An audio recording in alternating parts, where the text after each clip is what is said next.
What if one of the most powerful networks in modern history was hiding right before our eyes? Not a government, not a corporation, but a brotherhood. A brotherhood built on secrecy, symbols, and loyalty.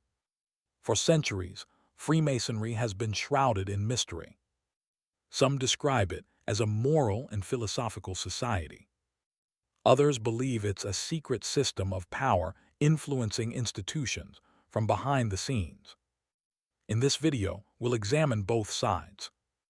We'll address the accusations made in Stephen Knight's book, The Brotherhood. And we'll examine how Freemasonry has responded to these accusations, using the book All About Freemasonry. This video isn't here to tell you what to believe. It's here to show you what's being alleged, what's being denied, and what remains unclear. Pause. Freemasonry describes itself as the world's oldest fraternal organization. According to the book Basic Information About Freemasonry, modern Freemasonry began in the early 18th century. It evolved from medieval stonemason guilds into a symbolic and philosophical community. Freemasonry claims it is not a religion, nor is it a political organization, and it is not a secret society. Instead, it defines itself as a community with secrets. According to Freemasonry, these secrets are symbolic. Handshakes, ciphers, rituals, not secret plans, not political control. However, critics argue that this explanation doesn't tell the whole story. Wait. Stephen Knight's book, The Brotherhood, presents a very different picture.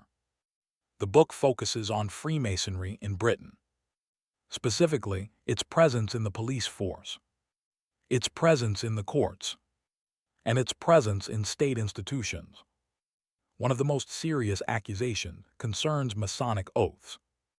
Knight argues that Masons swear oaths of loyalty to one another. These oaths may conflict with loyalty to the public or the law. According to the book, these oaths create a parallel system of allegiance. In this system, protecting a Mason becomes more important than transparency. The accusation is clear. According to Knight, Freemasonry creates an institutional silence. A pause. The book also claims that Freemasonry influences police investigations. Knight presents cases and testimonies suggesting that Masonic police officers protect other Masons. Investigations are allegedly delayed, diverted, or quietly abandoned, not through direct orders, but through recognition, through favoritism, and through silence. This is what Knight defines as institutional protection. A pause. One of the most controversial sections of the book on Brotherhood involves the Jack the Ripper case. Knight alleges that high-ranking Masons were involved in the incident, or at least it was protected. It claims that evidence was ignored, symbols were ignored, and investigations were deliberately jeopardized. Many historians vehemently reject these claims. Yet this theory remains one of the most famous Masonic conspiracy theories ever written. Pause. So how does Freemasonry respond? The book Masonic Basics directly addresses these accusations. According to the book, Masonic oaths do not require unlawful conduct. They do not require one Mason to protect another from justice. The book states that the dramatic language of ancient rituals is symbolic, not literally. Loyalty to the law and country always takes precedence. Pause. Regarding power and influence, Freemasonry makes another important point. Yes, many powerful people have been Masons, police officers, but membership does not imply coordination. Freemasonry argues that there is no central authority controlling all Masons. There is no secret command structure. There is no secret leadership giving orders. The book likens Freemasonry to a private club, a club with shared values, not a global control system. Pause. Modern Freemasonry also emphasizes transparency. Many lodges are publicly listed. Membership is no longer secret. Charitable works are openly documented. According to Freemasonry, secrecy exists to preserve tradition. Don't hide power. Pause. So where do these two sides clash? Critics argue that secrecy always creates risks, that networks of loyalty can distort justice, that transparency is safer than tradition. Freemasonry argues that shared identity does not imply conspiracy, that correlation does not prove causation. These accusations are often based on selective evidence. The truth may not be entirely present on either side. Freemasonry exists at the intersection of history, power, and secrecy. And wherever these three come together, conspiracy theories are inevitable. Even today, the questions remain. Should members of secret societies hold public authority? Can secrecy coexist with accountability? Does influence require intent, or is mere presence sufficient? Pause.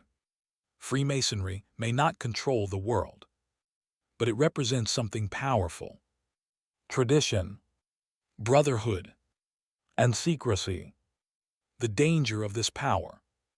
World War I begins, millions die, empires collapse, the age of nation-states begins. The Ottoman Empire, the last remaining empire after World War I, comes to an end. It is occupied by 7 different countries and loses most of its territory. From one empire, 45 new states emerge. None of these states get along well. It's a case of divide and conquer, then divide again.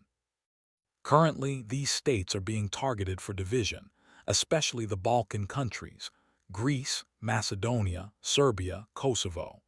We all know very well what happened to Yugoslavia. And now, Turkey is also being targeted for division, financed by various groups, and we will see this division in the distant future. We all know that the Greater Middle East project is not just a conspiracy theory. Then World War II, greater destruction, greater chain. And at the end of both wars, the same thing happens. New global institutions are established. New financial systems emerge. The power of nations diminishes. According to conspiracy theorists, this is no coincidence. Wars are used to destroy the old order. The winners are not the people. The winners are the invisible elites who rewrite the system. And these elites are allegedly connected to Masonic lodges. Another conspiracy theory. One of the most talked about theories is the Jack the Ripper case. According to conspiracy theories, the event is not just a serial killer case. It is claimed that the matter is about protecting a high-ranking figure. The tension-creating aspect of this theory is this. It is claimed that Freemasons were influential within the police force and bureaucracy in London at that time. And some researchers suggest that the investigation was deliberately complicated. The things presented as evidence are generally as follows. The first claim is that the evidence was not properly collected. The second claim is that some witness statements were not taken seriously. The third claim is that details about the crime scenes were incompletely given to the public. Conspiracy theorists ask this question. Why does the investigation seem so disorganized when a serial killer rules the city in fear? Is it just incompetence? Or is it a deliberate smokescreen? This theory is described as one of the most dramatic examples supporting Freemasonry's claim of an invisible shield. The claim of ritual, initiation, and obedience test. This theory interprets Masonic rituals differently. The official narrative calls it symbolic training. The conspiracy theory calls it an obedience test. The claim is this. As a person accepts the strange and secret aspects of the rituals, they become psychologically more committed. Once accepted, it becomes difficult to turn back. Conspiracy theorists describe this as gradual commitment.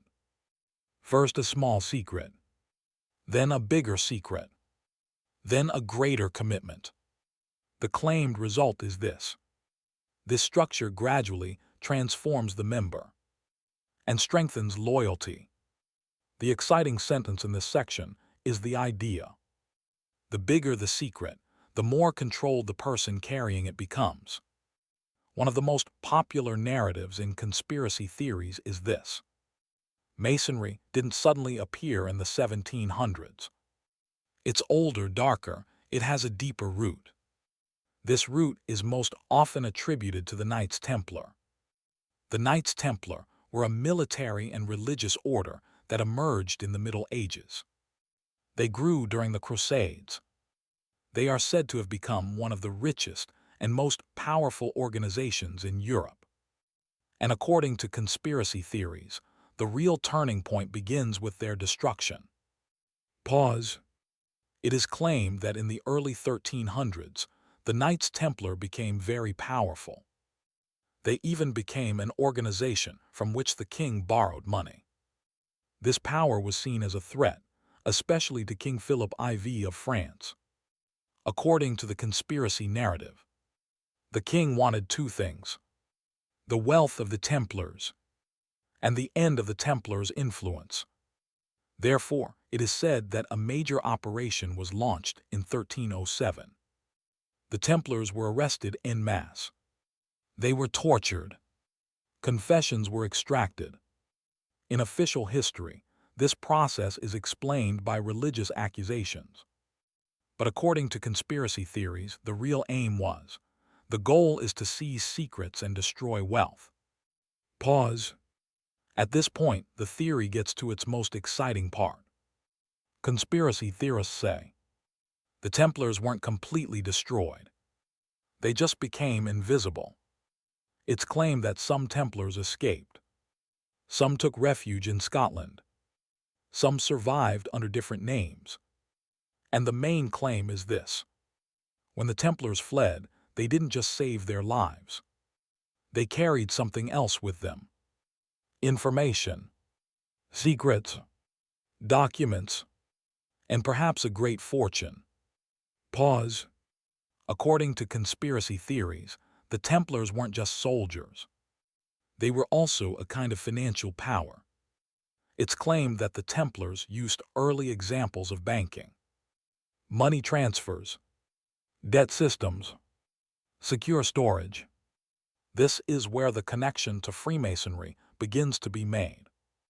Conspiracy theorists say this, he says.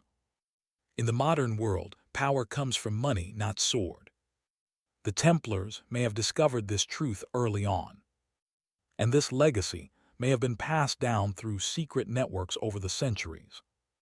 Pause. So how does Freemasonry connect to this story? According to the conspiracy theory, Freemasonry is the new shell of the Templar legacy. A sword-wielding order has now taken on the symbol of stonework, the warrior identity. It has transformed into a symbolic, constructive identity. So according to the theory, the name has changed. But the purpose hasn't. Secret knowledge, secret hierarchy, and continuity. Pause. One of the things used to support this theory is symbols. Conspiracy theorists claim there are some common symbols in Freemasonry and Templar legends. The temple, columns, geometric signs, sacred building themes. Some concepts used in Freemasonry rituals are also found in Templar rituals. It is claimed that they coincide with their stories. Here, the conspiracy narrative implies the following. Symbols are not merely ornaments. Symbols are a memory. They carry the history, aims, and identity of a group in a coded form. Another leg of the theory is the claim of the Scottish line. According to conspiracy theories, when the Templars were crushed in France, Scotland became a safer refuge. Some accounts claim that traces of the Templars persisted in Scotland for centuries, and it is argued that some branches of modern Freemasonry, especially the Scottish Rite, originated there. At this point, the narrative says, if a tradition is very old, the best thing to keep it is. They are rituals, because rituals are preserved for generations. They can be more enduring than writing. Pause. Conspiracy theorists ask a question here. Why does Freemasonry use the language of building structures? Why is the idea of a temple so central? Why do some degrees and rites place so much emphasis on a legendary past? The answer given to these questions is, because this is the cryptic narrative of the Templar legacy. Pause. And then comes the most dramatic claim of the theory. It is said that the reason for the destruction of the Templars was not just money. The real reason may have been something far more dangerous. According to the conspiracy narrative, the Templars possessed certain information that could be disturbing to the Church and the kingdom. What this information was is unclear, but theories suggest secret documents, religious secrets, claims of sacred relics, or information that could be used for political blackmail. This information may have been buried underground for safekeeping, and it's claimed that this underground network is carried by organizations like Freemasonry. Pause. Of course, much of this isn't corroborated by concrete evidence. This narrative often blends legends with historical fragments and fills in the gaps with speculation. But that's where the power of conspiracy theory lies. If you leave a gap, people will fill it with a story. And that's precisely why the story of the Knights Templar fits perfectly into the Freemasonry narrative. Because on one side, there's a destroyed order. On the other, there's a mysterious brotherhood. And between the two, there's a centuries-old veil of secrecy. Pause. That's why conspiracy theorists love this phrase. The Templars didn't die. They just changed form. Celebrities, the music industry, and claims of Masonic signs. One of the most intriguing areas for conspiracy theories is celebrities and the music industry. Because, according to this theory, real power is visible on stage. Conspiracy theorists say that politics is secret, but popular culture is open. Messages are most easily conveyed here. And according to the claim, many names that are famous worldwide are not just artists. They are also part of a system. At this point, the theory merges with gossip. According to the claims, some artists consciously give signals in front of the camera. These signals are not directed at the millions of people watching them, but at the right people watching them. The most frequently cited claim is hand and eye gestures. Closing one eye, holding the hand in the shape of an eye, a triangle shape, symbols made with the thumb and index finger. Conspiracy theorists say these movements are not coincidental. The same signs are seen in different artists, in different years, and in different countries. This repetition, according to theorists, is a deliberate signature. It is claimed that these signs serve two purposes. First, to signal belonging. Second, to send a message to the viewer's subconscious. This is where the sensationalist part begins. According to conspiracy theories, some artists have ordinary careers before rising to fame. Then suddenly, everything changes. Big record labels, huge productions, global promotion, awards. These sudden rises are associated by theorists with being included in the system. The claim is this: if you enter the system, you are supported. If you don't, you are ignored. That's why some celebrities' music videos are particularly scrutinized. Dark scenes, ritualistic choreography, crowns, masks, black and white backgrounds. Conspiracy theorists claim that these scenes are not innocent aesthetic choices. According to them, these are symbolic narratives. They tell a story, but not explicitly but subtly. Award ceremonies are particularly central to this theory. Allegedly, at some ceremonies, artists exhibit strange behavior on stage. Blank stares, overly theatrical movements, moments that seem out of control. In the conspiracy narrative, these moments are interpreted as a show of obedience. That is, a ritual to show that they accept the power offered by the system, and in return will obey the rules. At this point, there is another much-discussed claim. The careers of some celebrities decline the moment they are alleged to have clashed with the system. Album cancellations, media smear campaigns, projects that suddenly disappear. Conspiracy theorists explain this situation as follows. If you go against the system will erase you. This narrative is especially popular in the world of celebrity gossip. Because it is dramatic, because it is mysterious, because it tells a story of power and price. Another popular claim concerns interviews given by celebrities. It is alleged that in some interviews, artists suddenly pause, cannot gather their thoughts, and use strange expressions. Conspiracy theorists interpret this as pre-rehearsed answers and controlled narrative. Some even go further. It is claimed that these individuals know very well what to say and what not to say. Because there are limits, the tabloid aspect grows even larger here. It is claimed that some artists constantly use the same themes in their music videos.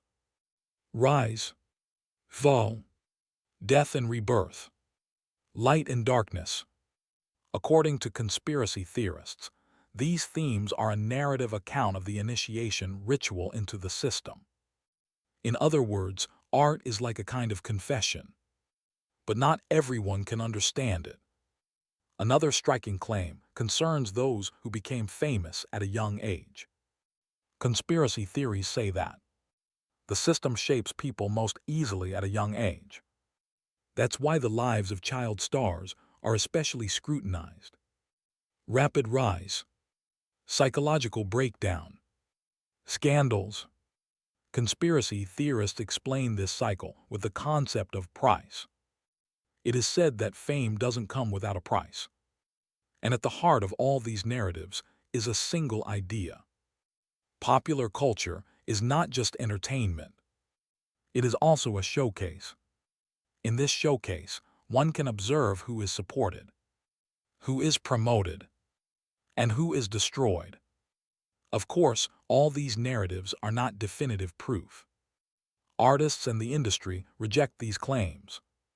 But recurring symbols, the same themes, the same stories of rise to fame, cause conspiracy theories to continue to be fueled. And that's why the music industry continues to be one of the areas where claims of Freemasonry and hidden powers are most discussed. Because the spotlight is very bright, but shadows are also most clearly visible there. Celebrities, the music industry, and claims of Masonic signs. One of the most intriguing areas for conspiracy theories is celebrities and the music industry. Because, according to this theory, real power is visible on stage. Conspiracy theorists say that politics is secret, but popular culture is open. Messages are most easily conveyed here. And according to the claim, many names that are famous worldwide are not just artists. They are also part of a system. At this point, the theory merges with gossip. According to the claims, some artists consciously give signals in front of the camera. These signals are not directed at the millions of people watching them, but at the right people watching them. The most frequently cited claim is hand and eye gestures. Closing one eye, holding the hand in the shape of an eye, a triangle shape, symbols made with the thumb and index finger. Conspiracy theorists say these movements are not coincidental. The same signs are seen in different artists, in different years, and in different countries. This repetition, according to theorists, is a deliberate signature. It is claimed that these signs serve two purposes. First, to signal belonging. Second, to send a message to the viewer's subconscious. This is where the sensationalist part begins. According to conspiracy theories, some artists have ordinary careers before rising to fame. Then suddenly, everything changes. Big record labels, huge productions, global promotion, awards. These sudden rises are associated by theorists with being included in the system. The claim is this: if you enter the system, you are supported. If you don't, you are ignored. That's why some celebrities' music videos are particularly scrutinized. Dark scenes, ritualistic choreography, crowns, masks, black and white backgrounds. Conspiracy theorists claim that these scenes are not innocent aesthetic choices. According to them, these are symbolic narratives. They tell a story, but not explicitly but subtly. Award ceremonies are particularly central to this theory. Allegedly, at some ceremonies, artists exhibit strange behavior on stage. Blank stares, overly theatrical movements, moments that seem out of control. In the conspiracy narrative, these moments are interpreted as a show of obedience. That is, a ritual to show that they accept the power offered by the system, and in return will obey the rules. At this point, there is another much-discussed claim. The careers of some celebrities decline the moment they are alleged to have clashed with the system. Album cancellations, media smear campaigns, projects that suddenly disappear. Conspiracy theorists explain this situation as follows: if you go against the system will erase you. This narrative is especially popular in the world of celebrity gossip. Because it is dramatic, because it is mysterious, because it tells a story of power and price. Another popular claim concerns interviews given by celebrities. It is alleged that in some interviews, artists suddenly pause, cannot gather their thoughts, and use strange expressions. Conspiracy theorists interpret this as pre-rehearsed answers and controlled narrative. Some even go further. It is claimed that these individuals know very well what to say and what not to say. Because there are limits, the tabloid aspect grows even larger here. It is claimed that some artists constantly use the same themes in their music videos. Rise, fall, death and rebirth, light and darkness. According to conspiracy theorists, these themes are a narrative account of the initiation ritual into the system. In other words, art is like a kind of confession. But not everyone can understand it. Another striking claim concerns those who became famous at a young age. Conspiracy theories say that the system shapes people most easily at a young age. That's why the lives of child stars are especially scrutinized. Rapid rise, psychological breakdown, scandals. Conspiracy theorists explain this cycle with the concept of price. It is said that fame doesn't come without a price. And at the heart of all these narratives is a single idea. Popular culture is not just entertainment. It is also a showcase. In this showcase, one can observe who is supported, who is promoted, and who is destroyed. Of course, all these narratives are not definitive proof. Artists and the industry reject these claims. But recurring symbols, the same themes, the same stories of rise to fame, cause conspiracy theories to continue to be fueled. And that's why the music industry continues to be one of the areas where claims of Freemasonry and hidden powers are most discussed. Because the spotlight is very bright. but shadows are also most clearly visible there. Now, I will discuss more details about the history of Freemasonry. Research into Freemasonry shows that the oldest documents related to this organization date back to the 15th century. The oldest document of Freemasonry is the Regius manuscript, also known as the Havel manuscript, which emerged in the early 15th century. It is a poem consisting of 794 lines. The text belongs to stonemasons. Now you might ask, how can a poem belonging to stonemasons be the first text of Freemasonry? Yes, the term Mason was originally used for these stonemasons. Even today, when we say Masonry in English, we are referring to stonemasonry. Indeed, this Regius manuscript is actually a text that tells the founding legend of stonemasons and contains some rules within the guild. Although there are references to Euclid and the 7 sacred arts in the text, it actually contains the rules of a devout Christian guild. For example, we see commandments about being well-behaved in church rites. Also, the 4 crowned saints, who are believed to have been executed in the Middle Ages for refusing to make idols, are blessed in this text. Besides these, we also find rules of etiquette in the Regius manuscript, such as not biting your nails in public, not speaking with your mouth full, and avoiding gluttony and drinking.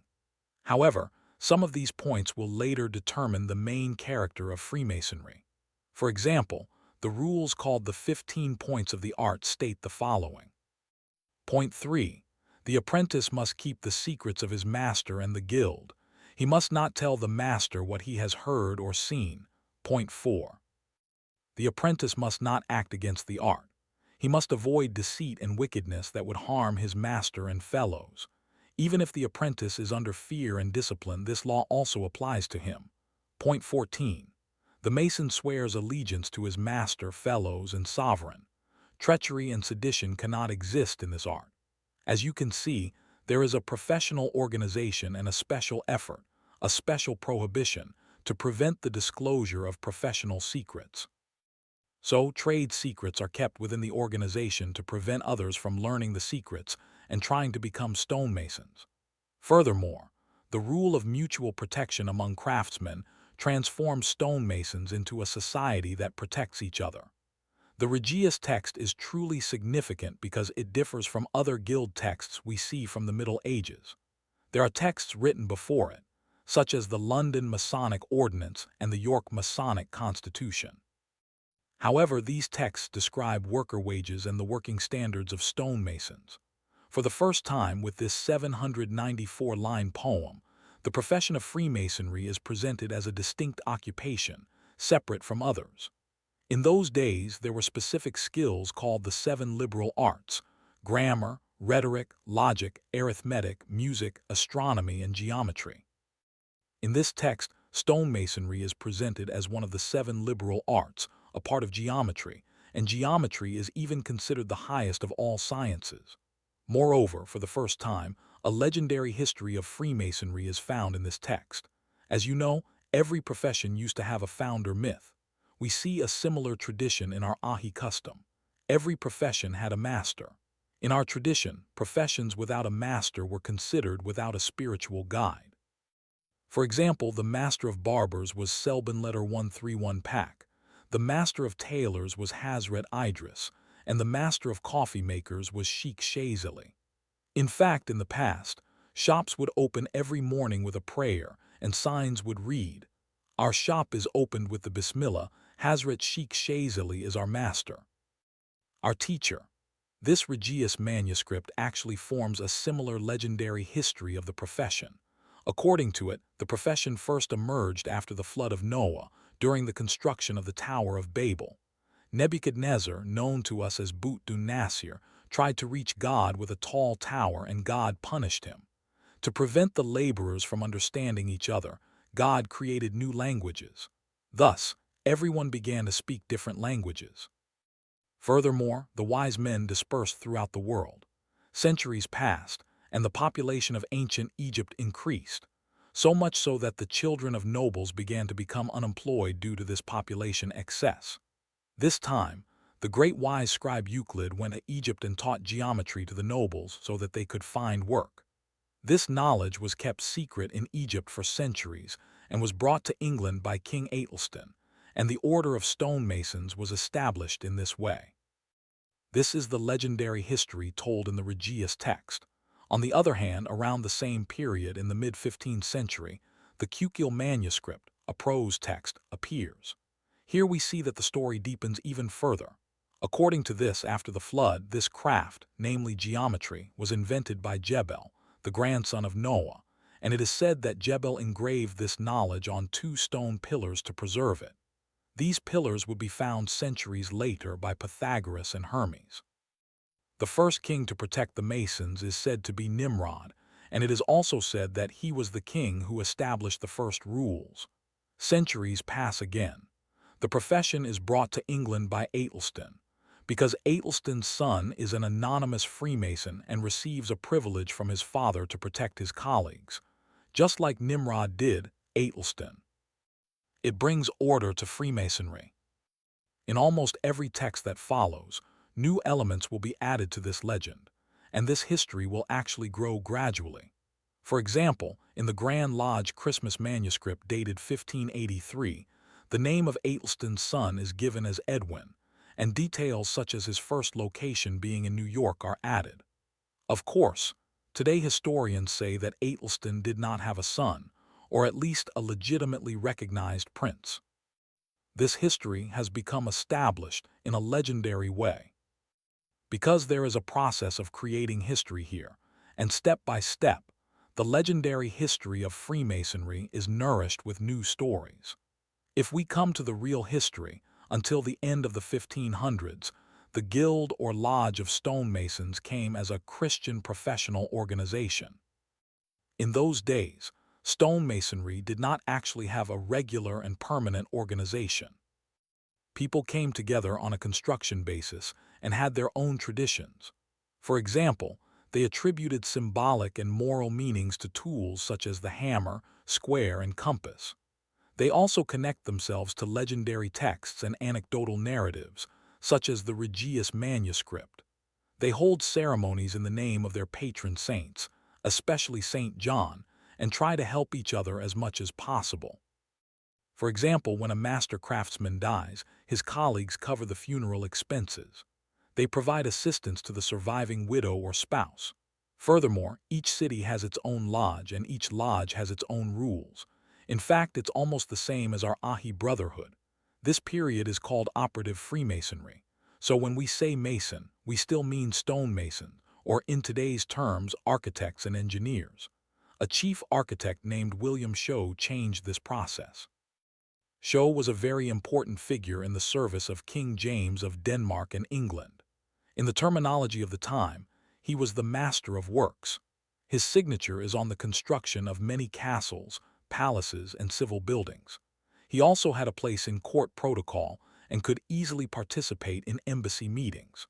Perhaps relying on his influence, he decided to bring together the scattered stonemasons into a kind of architect's chamber, establishing a hierarchy within them. With 2 bylaws published in 1598 and 1599, he transformed the lodges from temporary construction sites into permanent and formal institutions. He ordered each lodge to appoint a secretary to record meetings and to keep minutes. Indeed, these meeting minutes are actually our earliest written sources on Freemasonry. For example, the minutes of the Hessen Heaven and Edinburgh meetings in 1599 are among the earliest written sources we know about Freemasonry. William Shaw also created a hierarchy consisting of guards, deans, masters, and apprentices. According to this, Edinburgh was the first lodge, the leading lodge. Kilwinning was formalized as the second, and Stirling as the third. On the other hand, the winds of the Renaissance were blowing across the world at that time. As you will remember from our previous videos, there was great interest in Neoplatonic mysteries, Hermeticism, and alchemy during the Renaissance. Undoubtedly, the Guild of Stonemasons was also influenced by this. If you notice, even in their founding myths, the names of Euclid, Pythagoras, and Hermes appear. The show, drawing from this, added a memory test to the professional requirements of Freemasonry. This ensured the protection of trade secrets and made it easy to identify those who attempted to practice as masters without being a Freemason. Furthermore, the art of memory, or ars memoria as it was called then, elevated stonemasonry to the status of a noble science. According to the understanding of the time, if an apprentice or journeyman failed the memory test, they had to pay a fine to the lodge. This memory method was perfected by Giordano Bruno, himself a mystic. I think it's a method familiar to our brothers preparing for the exam today. Imagine you have a palace in your mind, and you place specific objects and symbols in its rooms. Then, when you need to, walk through this palace again and come into contact with the relevant symbol. In this way, your mind becomes more like an organized library than a cluttered room. Actually, Bruno's technique isn't limited to this. However, he proposes a new method of mind organization using all kinds of symbols, and this method was very popular in his time. A scientist named William Fleur brought this art to London. He taught this technique to both the court officials and William Shaw. Shaw, in fact, placed this technique at the heart of the architectural profession. However, its reflections in Freemasonry are very interesting. We see that a practice called the Masonic word emerged immediately after Shaw. For example, according to this, certain words are whispered into the ear of the candidate accepted into the profession, almost like a password. The initiation ceremony is called an initiation or single-word ceremony today. This password is learned precisely during this ceremony, and certain new secrets and passwords are determined, changing at each degree. You learn different codes of conduct when you're an apprentice, different ones when you're a journeyman, and different ones when you're a master craftsman. Interestingly, Robert Kirk, who wrote The Secret Commonwealth in 1691, while recording the peculiarities of Scotland, also touched upon this password system and Freemasons, saying, "I cannot conceal some of what I know about the word Mason, which some have made mysterious." It resembles the rabbinic tradition of commenting on the two pillars, Jachin and the throat, erected in Solomon's temple. In addition, there is a secret sign passed from hand to hand. Through these signs, they recognize and draw closer to each other. We will see these two words, Jachin and the throat, in later Masonic traditions. They are pronounced letter by letter and associated with specific degrees. Jachin and the throat, as presented, are the two pillars thought to have been erected in Solomon's temple, and esoteric meanings are attributed to them. Similarly, we know that a special form of embrace and handshake called the 5-point brotherhood is used to maintain secrecy. In fact, you have witnessed these handshakes. When two friends come together, they sometimes use a form of greeting that they have determined themselves. Similarly, in Germany, there is a stone called Steinsen. Masters also used to perform such special greetings to recognize each other. It's probably something we inherited from there. To understand if someone is a Mason, you look at these handshake styles. For example, when talking about the questions to ask to understand journeyman status, the Edinburgh Register House MS document from 1696 describes this embrace as follows. Question 1. Are you a journeyman? Yes. How many points does the journeyman brotherhood have? 5.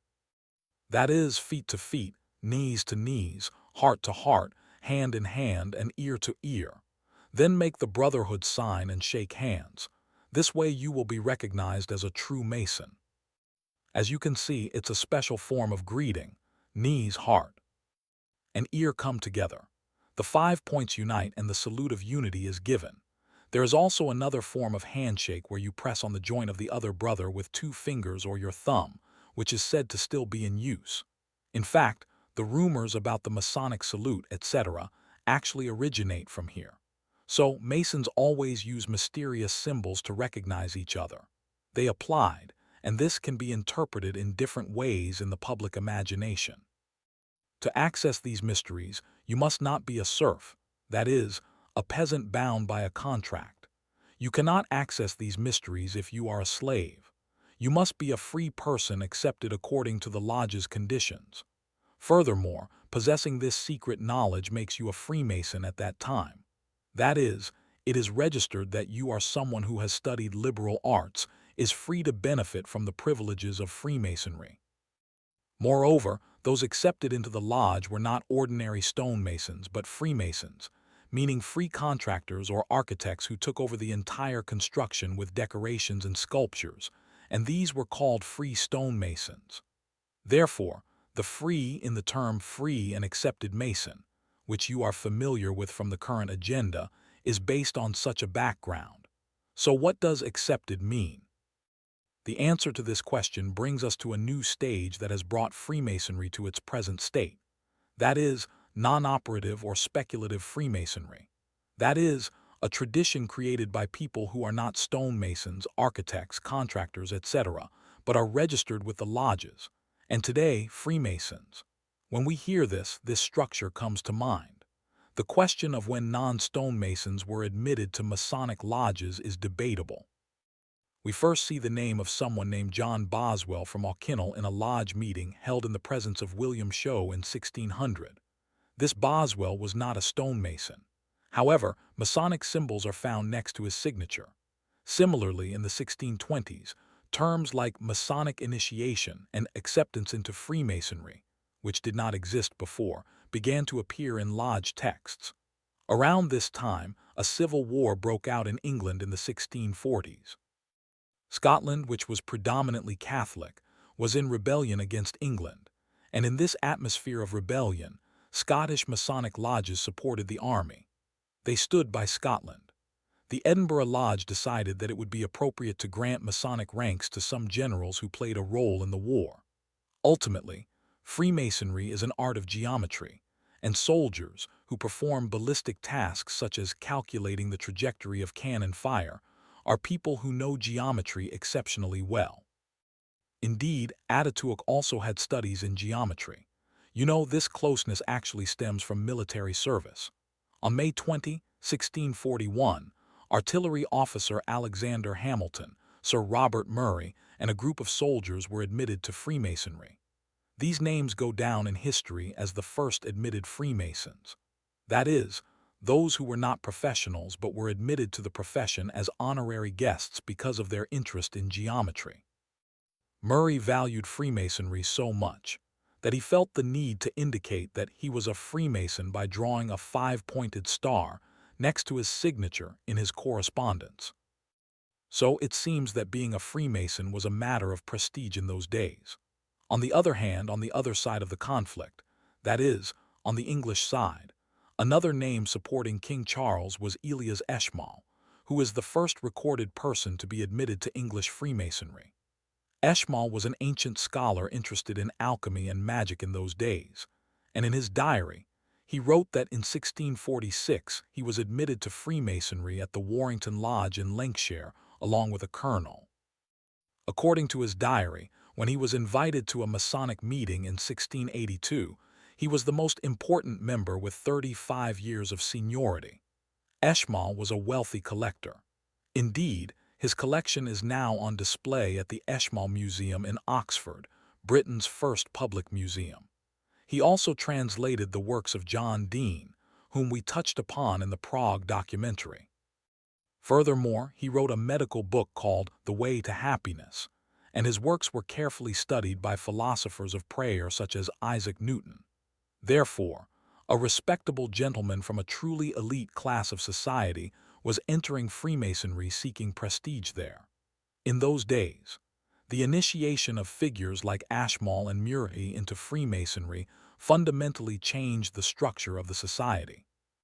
Freemasonry transformed from a society comprised only of stonemasons and architects into a men's club, incorporating intellectuals and those interested in geometry and the liberal arts. The widespread adoption of Freemasonry occurred after the Great Fire of London in 166.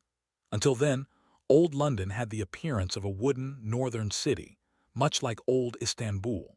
A fire that started in a bakery burned the city for 4 days, almost completely destroying it. A new London needed to be built, and this London needed to be constructed of stone and masonry. This undoubtedly increased the value of stonemasons, and craftsmen from all over Britain came and settled in London. Of course, they brought with them these early Masonic traditions. Freemasonry, as we said, had begun to transform into a gentleman's club, and people wanted to see themselves as members of an elite enclosed society. Therefore, the place for gentlemen who value secrecy is now Masonic lodges. On the other hand, all this is happening precisely in the atmosphere of reform and enlightenment. Knightly orders have disappeared. Church associations have lost their meaning. Therefore, there is a need for a new area for bromance or male camaraderie, and Freemasonry fills this need. The Masonic Lodge in the set expresses the connection between Freemasonry and this male friendship as follows. It was friendship that created the first two Masons in the world.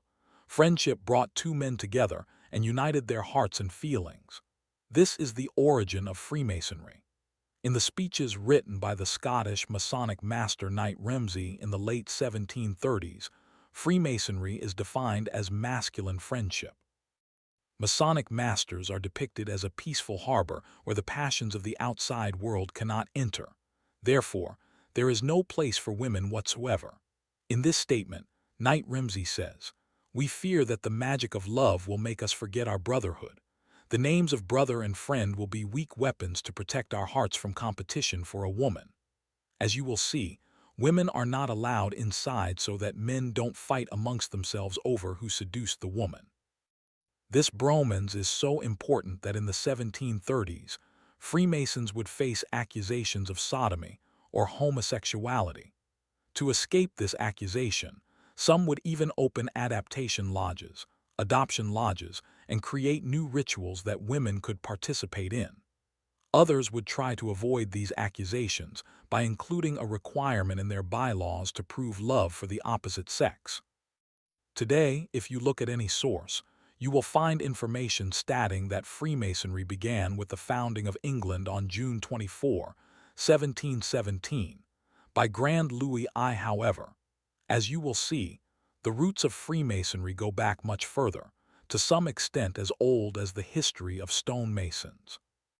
June 24, 1717, on the contrary, is the date when Freemasonry emerged from the hands of true stonemasons and became universal, and therefore it is considered a milestone.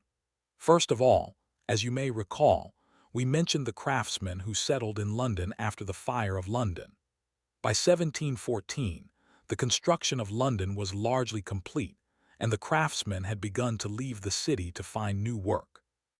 However, over the past 38 years, English gentlemen had become accustomed to frequenting these guilds and did not want to lose the enjoyable time they spent there.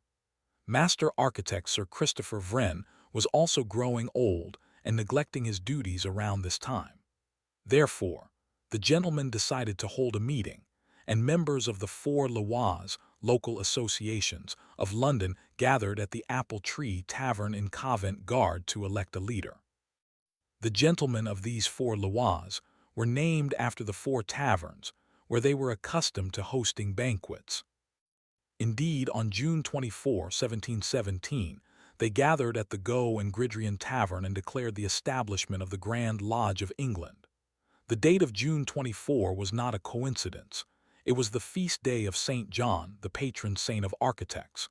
Furthermore, at this meeting, these gentlemen elected Anthony Sayer, a bookseller, as their first Grand Master. Thus, for the first time, an accepted individual became a Masonic Grand Master. In other words, someone who did not come from a stonemason background had become the head of the Masons. In later years, the Grand Mastership would pass to Sir John Montague. Thus, the Masons would gain a privilege from the aristocratic class as well. In the years following its establishment, figures such as Theophilos Desaguliers, Newton's assistant, James Anderson, and George Pay began to define the rules of Freemasonry. Desaguliers, in particular, disciplined the banquets and rituals and gave the Masons, who until then had gathered in taverns to drink, a more serious demeanor. In 1723, James Anderson wrote the founding text of this new structure. The year 1723 corresponded to 5723 in the Masonic calendar, because Masons, like Jews and some Christians, accepted that the universe was over 5,700 years old. At that time, the text written by James Anderson embellished the founding legend I mentioned earlier with new details. According to this new understanding of history presented by Henderson, Freemasonry was synonymous with geometry, and anyone who had built magnificent structures throughout human history was a member of this brotherhood. For example, the first city mentioned in the Quran was built by Cain, the son of Adam, whom we know as a murderer. He was a Mason. On the other hand, Moses and others were actually considered Masonic masters. Most interestingly, Emperor Augustus was presented as the Grand Master of the Grand Lodge of Rome in this text. Even more importantly, Master Hiram was mentioned for the first time in this text. The details were later supplemented in subsequent texts. However, the first reference to Hiram was in this constitution written by James Anderson in 1723. Hiram was allegedly the legendary chief architect of Solomon's Temple. He had divided the workers according to their abilities and given each class special codes to recognize each other. Master Hiram, on the other hand, was pressured by 3 treacherous apprentices who wanted to learn the secrets of architecture and these codes. When he refused to give them the secrets, he was killed. Hiram's tomb was found by Solomon under a patch of greenery a little beyond the temple. Interestingly, a dialogue from the 1696 Register House manuscript reads, "Where can I find the key to your lodge? 3.5 feet from the lodge door, under a block of stone and a patch of green grass." As you can see, Master Hiram actually played a key role in Freemasonry, and the distance of his tomb from the temple was also identified as the place where the lodge's key was kept. Furthermore, the key was described as being in a well-hung tongue inside a bone box in the liver folds where the secrets of the heart lay, because Master Hiram carried the keys to the temple. According to legend, the true word for Mason disappeared with Hiram's death. Words like Macbin or Mahabin were substituted in its place. The true Masonic code is debated. It is particularly thought to be the real name of Tetragrammatron, or God's name, or in our terminology, the greatest name. As can be seen, Master Hiram creates a narrative perfectly suited to the secretive nature of Freemasonry. Indeed, one of our famous intelligence officers, Hiram Abbas, actually takes his name from here. In the ceremony to become a Masonic master, the candidate is symbolically manhandled. He is even symbolically killed and placed in a coffin. Then he is resurrected with a special handshake or embrace. This is Hiram's reincarnation in the candidate. Unio Mystica is a ritual signifying the union of Master Hiram and the master candidate through mystical unity. Also, one of Hiram's names is Son of the Widow. You must have seen this in popular culture as well. Masons reportedly used a coded plea for help when they were in trouble, such as, "Is there no one to help the widow's son?" For example, Joseph Smith, the Mormon prophet about whom we made a video, was also a Mason, and when he was lynched in America, he shouted, "Help the widow's son." On the other hand, the Anderson laws were not just about such esoteric references. They stipulated that candidates for admission to the LOCE had to be born good, honest, and free. To quote the text, a Mason could not be a foolish atheist or a godless libertine. They had to believe in some kind of universal religion and possess a moral code. Furthermore, for the LOCE, engaging in controversial topics such as politics, nationality, and religion was forbidden, because the main thing was maintaining friendship. Interestingly, the text strangely refers to God in this way. Adam was created in the image of God, our first father, the great architect of the universe. The liberal arts, especially geometry, must have been inscribed in his heart, because since the fall, we find its principles in the heart of the son of Adam. These principles existed before Christ, and they were revealed over time. God. Referring to God as the great architect or great geometer of the universe is an extremely important tradition within Freemasonry. However, this tradition actually predates Freemasonry. In 1567, the French architect Philibert Dorme referred to God in this way in his architectural work, L'Architecture, and in 1609, the astronomer Johannes Kepler did the same in his book Astronomia Novia, New Astronomy. Indeed, it is accepted that Jean-Théophile de Zagulier and Newton, whom he assisted, also defined the universe as a geometric and rational architecture, and referred to God as the great architect of the universe. This expression was probably included in these texts by Zagulier. You will also find a G inside the compass, which is a Masonic symbol.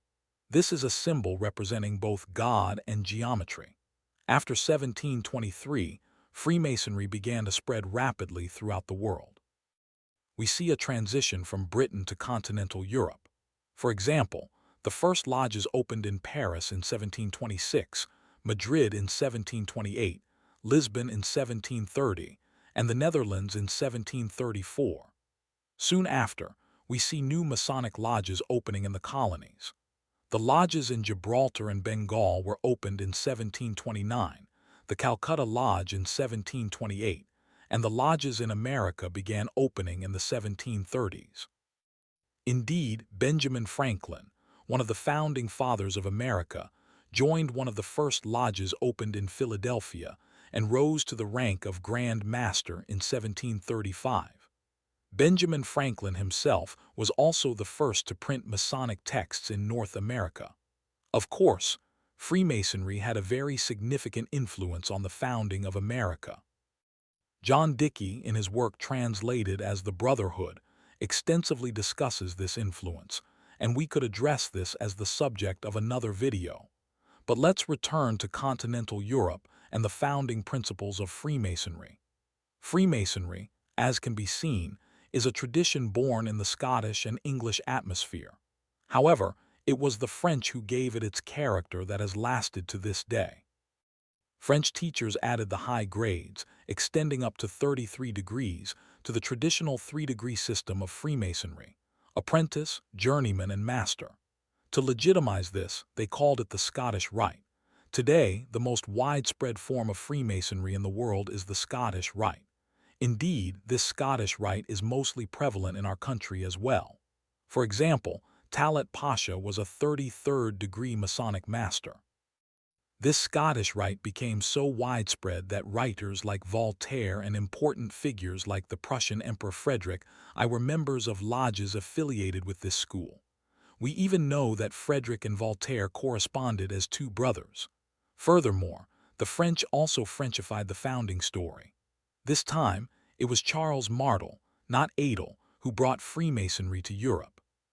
Furthermore, the Scottish Knight Ramsay, whom I just spoke to, perhaps because he himself was referred to as a knight, connects Freemasonry to the Knights of the Crusades, especially the Knights of Malta, that is, the Knights of St. John.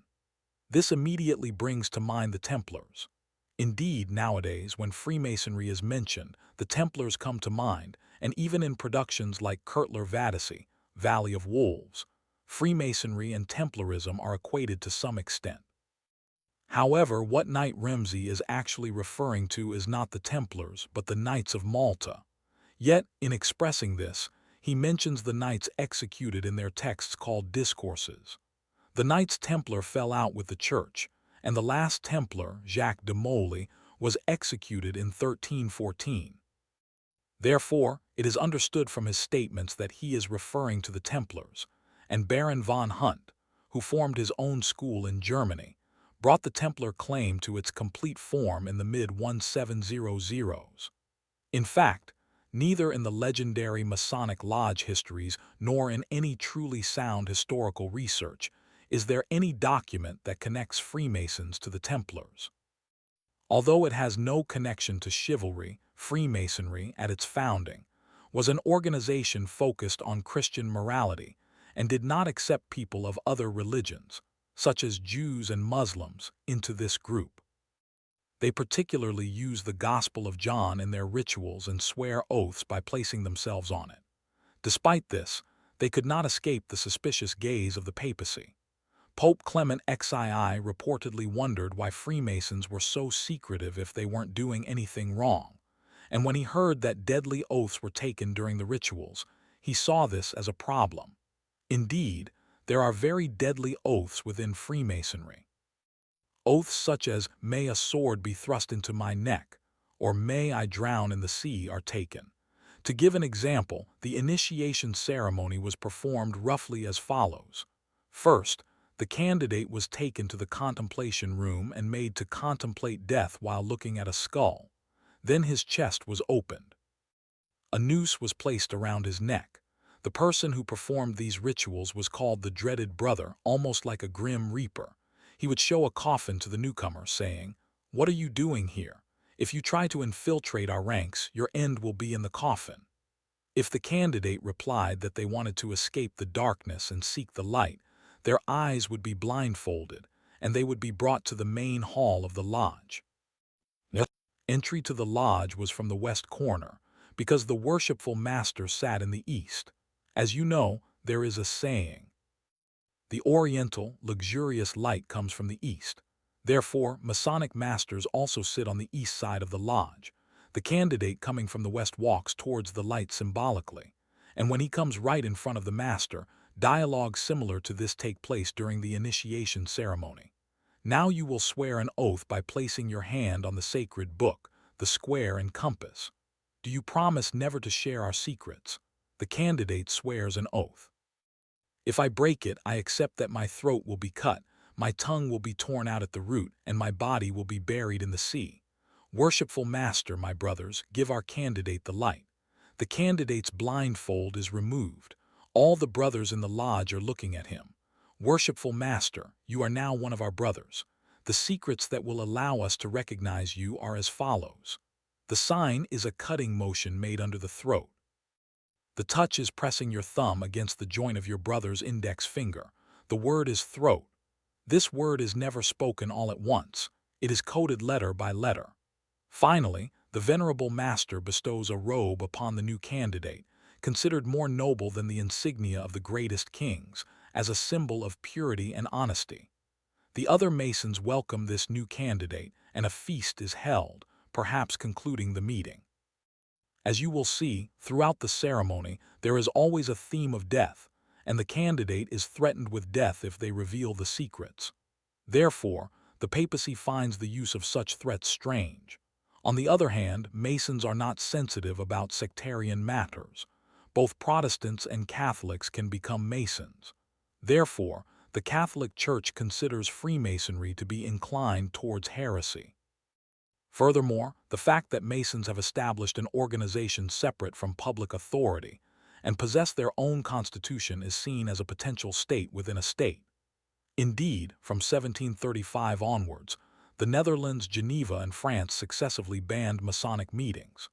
In 1738, the Church, through the Edict of the Ineminent, branded Freemasonry as heresy and excommunicated all Freemasons ipso facto, without the need for a second order. In 174, the Portuguese Inquisition captured the Masonic Grand Master John Custos, subjected him to severe torture, and extracted confessions from him. Although Custos survived this Inquisition, in which 8 prisoners were burned at the stake, and returned to London, he became a Masonic martyr and gained fame as one of Freemasonry's first victims. During this time, Freemasons gradually became a mysterious society and were persecuted wherever they went. This was probably due to the attitude of the church and local authorities. Freemasonry began to unravel for the first time during this period when it was just beginning to spread. Those expelled from Freemasonry began to reveal their experiences. Since the 1720s, a series of texts have contained revelations about Freemasonry, and these can be considered the main sources used today by both Freemasons and researchers studying Freemasonry. The first of these is a text called Amazon Examination, which reveals the details of Masonic belief and shows that Masons use the Hebrew alphabet. Another text from 1726, Grand Mystery Lid Open, links Masons to Christian Kabbalah. The most significant exposé, however, is Samuel Prickard's Masonry Descended, written in the 1730s, which exposes Freemasonry in all its details. These exposés were followed by a series of French texts in the 1740s. As you know, even today, texts revealing Masonic secrets immediately become bestsellers. They attract a lot of attention, and the most popular conspiracy theories are often related to Freemasonry. Therefore, it would probably not be wrong to say that this craze began in the early 1700s. In fact, the history of Freemasonry in our country also begins around this time. The first lodge opened in Istanbul in 1748. However, the people of Istanbul claimed that these people were sorcerers, and Sultan Mahmud banned the lodge. While controversial, Masonic tradition states that Mehmet Celebizade said Celebi was admitted to Freemasonry in France. However, there is no written source for this. On the other hand, as many experts studying Freemasonry in the Islamic world, such as Taraz Arkan, have shown, said Celebi was not one of the first Freemasons. Furthermore, Muslims were not among Freemasons' target audience, at least in the 1740s. However, in 1775, a young man named Umdatul Umar Bahadur Khan, the son of one of the Indian Nawabs, was admitted to Freemasonry in Madras. Later, in 1801, the Iranian ambassador Askar Hana Afshar was admitted to Freemasonry in Paris, and these two names became the first official Muslim Freemasons. Later, their number would increase dramatically, but that will be the subject of another video. As you will see, one of the first Muslim Freemasons was an Afshar Turk, and we can say that he was the Iranian ambassador Askar Hana. Yes, sir. In this way, we have actually answered the main question of our video. Freemasonry began as a guild of stonemasons and somehow transformed into an esoteric structure, a gentleman's club. It is indeed a very important institution. Freemasonry is the final act. From the French Revolution to the founding of America, from the unification of Italy to the constitutionalization of the Ottoman Empire, Freemasonry has had an influence on many processes. However, it's not really possible to fit all these influences into a single video. So, if you liked this video, let's meet in the comments. Share your opinions. If you wish, I can produce more content about the history of Freemasonry and continue this series. On the other hand, I want to make a reminder before closing the video. If you subscribe to my channel and like the video, you'll make me very happy. I'm planning to improve my channel, and in terms of sound, I'm planning to get a new microphone, record my own voice, and create a more intimate atmosphere here. Take care, goodbye.